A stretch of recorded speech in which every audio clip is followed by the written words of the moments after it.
Well, the National Economic Council's Committee on Review of the Status and Ownership of Electricity Distribution Companies is making plans on how to solve the challenges of electricity in Nigeria. After the NEC meeting on Thursday last week, Governor Nasir El-Rufai of Kaduna State, who chairs the committee, said the government is seeking contributions from the general public on the way forward in the electricity sector. Let's take a listen. The situation of the power sector is a national emergency that requires all hands to be put on deck to interrogate why the sector is not working for the overall progress and benefit of Nigeria and Nigerians. We've received presentations from virtually all the stakeholders.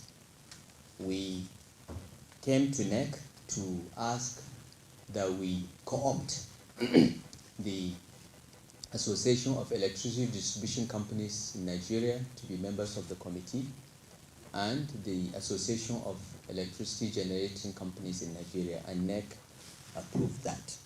As part of our request, we asked the permission of NEC to not only receive memoranda and inputs from participants in the industry, but for the very first time to open this conversation to the general public. So we're inviting memoranda through newspaper advert placements very soon, inviting memoranda from the general public. Everyone in Nigeria is affected by electricity, and we want to hear your views on what you think is wrong with the sector, what your experiences are dealing with the distribution companies, what you think are solutions to these problems.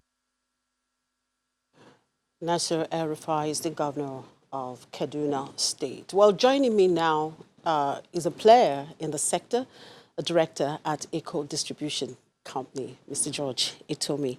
Good morning, Mr. Itomi. Thank you for coming through to us. Yeah. So how would you react to this move by the federal government to tackle some of these issues in the electricity sector? I mean, I would always welcome any initiative to help us advance the power issue in Nigeria.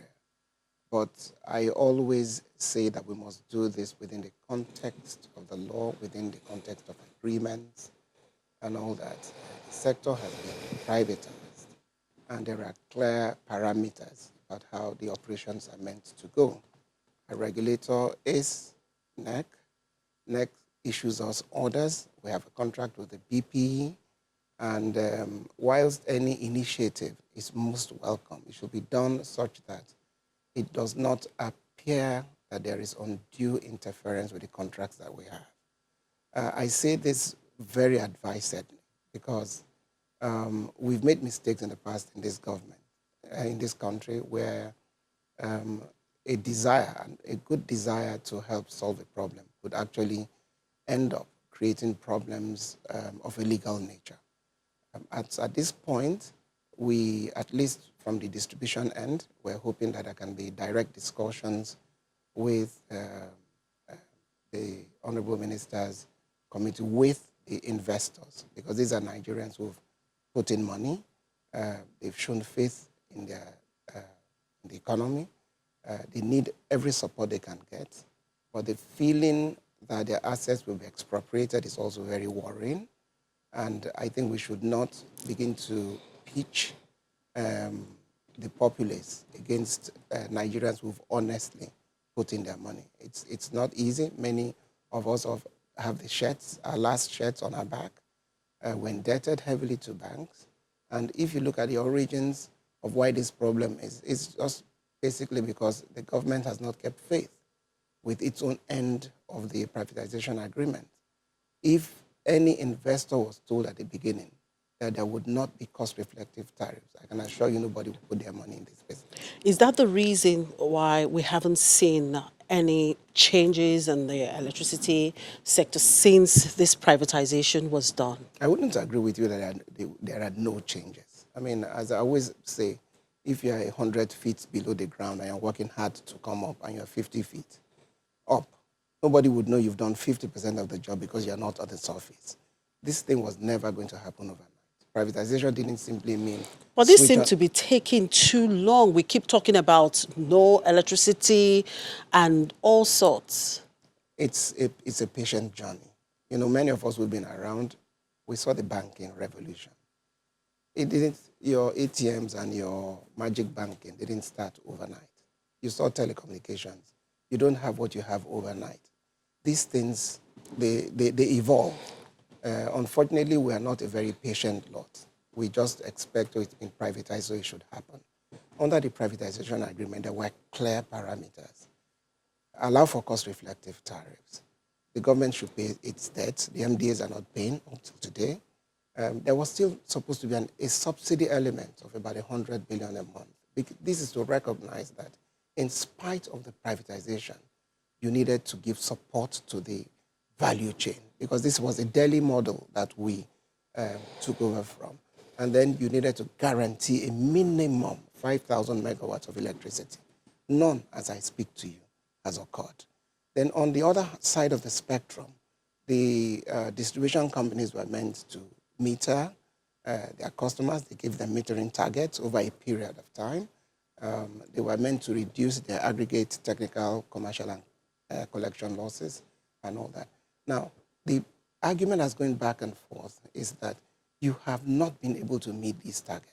And the distribution companies are saying, yes, we haven't met them because you too haven't created the enabling environment. Like the minister himself said, there's enough blame to go around. But my attitude is that this is a value chain. This is a problem everybody's problem. And we must have an alignment of policy with all members in the value chain. If we go along on this blame game, we will be here. The money we require to truly take us out of the power quagmire is not here. The federal government is already overburdened by petroleum subsidy, power subsidy. There's just no money. They can't even fund the current budget. So you need people with deep pockets to come in. And all they want is an enabling environment. Otherwise, this is a very attractive market. I mean, 200 million people, energetic people. Look at what it costs the average Nigerian to self-generate. It's phenomenally higher than if they had cost-reflective tariff. Now, so far, talking about the funding and all of that, so far the federal government seems to have invested about 1.7 trillion now into this DISCO, GENCOs, and all of that. And of course, they even set up a power sector investment fund for cheap fund access for investors. Look, you see, whenever you vote money for something, it is just as important how it is deployed. When you talk about 1.7 trillion, where did it go to? I can assure you it didn't come to the DISCOs. When the power assurance guarantee fund, first of all, remember it was 700 billion, another 600 billion was coming. We advocated that the money should be put at the retail part of the business, because it's the retail part of the business that solves the liquidity crisis. And then that then permeates to the entire value chain. It creates confidence in the banking sector. It creates confidence in the eyes of other investors. But when you then isolate the value chain, and then nobody, GENCOs didn't even know about the money, DISCOs didn't know how it came about, they talked about it, and then they deployed it somewhere. You do not then get the benefit that ought to have come out of it. Otherwise, the NEMS fund, for example, there was that fund also. It's part of the 1.7 trillion. A lot of it had to do with the shortfall in MITO 2.0. You know what has happened? NEC has reviewed the MITOs with minor tariff reviews that have never been implemented. And whenever that is not implemented, there's a shortfall, because you're selling a product at below the cost. It's simple economics. Somebody somewhere has to bear it. And if it's the federal government is bearing it, the way it's been done, it's not efficient. That's why we should all sit together. It's a solvable problem. But it's just that at times vested interests, interferences, and all that. I mean, for many of us who've invested, at times it's almost as if you did the wrong thing. There's nowhere we've not been taken to. We are before the EFCC because they claim, oh, you didn't pay for the assets, or we are before that special thing that has just been special, that commission that has been, whatever, DSS, everywhere. That's not the way investors should be treated. There is a problem. We're willing to sit down. How can anybody invest and not do what is right for the investments to mature? So we need to sit down together. 5 years, 6 years of privatization, there's been a lot of learning curve. And there's so much we can learn from each other. Even when the Siemens that the federal government is banking its hope on has advised that the privatization should not be reversed. You can tinker with it, you can strengthen it. But by now we know where the sore points are. We can go to them. We just need to sit down and talk like fellow Nigerians who want to tackle a problem. It can be done. It's not rocket science. All right, you keep mentioning cost-reflective tariffs, and perhaps by April 1, consumers may be paying more for electricity. How will this solve the problem? And when you talk about cost-reflective tariff, what are you looking at? Now, the product, it was, if you look at the origins of the power sector, power was delivered like a social service. So there was really no attempt to match the cost with the tariffs that were given at the time. And it's no surprise that at some point government couldn't carry the burden anymore. And then they invited the private sector. So one of the conditions was that you must allow market forces to determine the price. Now, we all know that a straightforward determination of a price by market forces may be too much of a burden for Nigerians. So the idea was that it should be done incrementally. If we had been doing this from 5 years ago from privatization, the conversation would be very different. But I don't know, for political reasons, everybody gets worried, they don't want to do it, they don't do what they should do. And because power is what I call a wasting asset, every day you sell a product at below its cost, the gap gets bigger and bigger. You cannot even stop it. So what you can do is to ensure that you create circumstances in which you can allow for cost-reflective tariffs to be slowly introduced to mitigate that effect. And we have told them several times, being on the ground now, we have customer groups who are coming to us. They don't want to hear any more story. Give us power, we will pay you. Lagos State government is doing it. Lagos State is paying it. Something like that was done in Magodo? Well, that's part of it. So customer groups are actually coming forward because you only need to calculate what it costs you as an individual. I feel sorry for businessmen. 40% of their cost, 50% of their cost goes into generator, diesel, petrol. I'm not even counting the health cost, the noise pollution. So overall, it makes more sense to sell the argument of cost-reflective tariffs and let us all be on one page and then see how we can protect the most vulnerable. I accept that not all Nigerians can afford it, but we can protect the most vulnerable whilst we create the atmosphere. Because you know what power means? It holds the key to the diversification of this economy. If there is power, everybody gets to work. It becomes secondary how much you have to pay because Nigerians will pay for a product if they see it. Now, is it as a result of the fact that the discos will want to meet up with demands that we keep having this recurring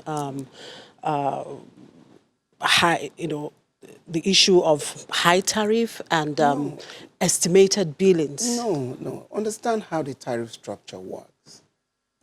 The MITO, the multi-year tariff order, is a basket where you put all the factors that affect the tariff. Exchange rate, that's out of the control of the discos. When we all invested, the Naira was changing at about 150 or 190 to the dollar. There was a point it got to 550. Now it's steadied at about 360. Nobody has addressed that gap. There's an attempt now in the new order just given by NEC to address it. But it's been there with us for nearly 5 years. Inflation is also out of our control. Our business is no different from the rice seller or any other commodity. Once there's something that affects it, transport cost goes up and everything, the commodity goes up. But for some reason, we've kept electricity artificially low. Even this metering, you're talking about estimated billing and all that, the metering targets we were given You can't even attain it because, one, you don't even have the right data about who has or doesn't have meter. Metering is a function of the tariff itself. If we have to stop everything we're doing to meter people, you are talking about trillions of naira. So at some point, it's a business. You don't go to a mechanic to fix your car and tell him you won't pay him until you ride the car to make sure it's been fixed well. It's a leap of faith you both take. Now, on estimated billing, I keep saying, is a known method of billing globally. It's not peculiar to this environment. What is not right is crazy billing, that is using it as an excuse to then hammer people. But consumers complain about that. No, I know. That's why I said that I don't. But there is a estimated billing methodology. Remember, don't worry. You see, it's a privatized sector. People are beginning to know more and more of their rights. And they are hitting many discos, I can assure you. They are not just sleeping anymore. So we, discos who engage in sharp practice, should answer for it. I'm not here to protect any disco who engages in the sharp practice. And even, at least I can speak for Eco Disco, we are we react very quickly to these things. And the benefit of privatization is that you have 1,000,001 people to call to complain. And our response time is getting quicker and quicker. And many times, personally, I have told them, if a customer complains about the bill, don't disconnect that customer. Go ahead, let him enjoy, give him a new meter, and just watch over a period of time, a consumption pattern will emerge. And then that becomes his whatever. So there are solutions to it. The NEC chairman has said, perhaps what they should do is just give a ceiling on what you can charge. That's maybe another charge method. as estimated. As estimated. Billing. That's maybe another method. And then another thing let me tell you, the fact that you estimated doesn't mean you're generally paying more. But there are some people who just love the estimated platform and they don't want to leave it. We have customers who are resisting meters because it's convenient for them. But there's so much going on. And what I just love, like happened with telecoms, is that, you see, once privatization generally democratizes knowledge in any area. Look at your telecoms today. Your grandmother can blog, she can WhatsApp, your child can do that and everything. Your house girl has a phone, your child. Before, it was status symbol to have a phone. That's all gone. We're coming to that stage with electricity. Where off-grid solutions, one of the biggest problems we have is this central grid system.